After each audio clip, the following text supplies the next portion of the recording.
Hello po, magandang buhay. Maghahandid ako ngayon ng inakay na Martinez. Medyo malaki na ito lang nabili namin kanina.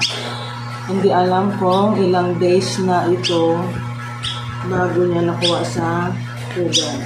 Ayan, may mga balahibo na. Malakas na kumain.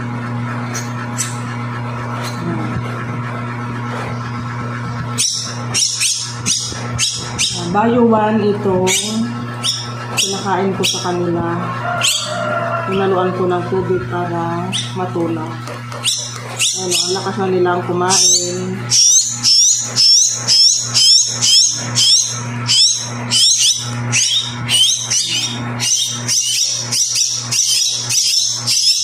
Gusto ko mag-alaga na Martinez. Gusto ko mag-hunting. Sino na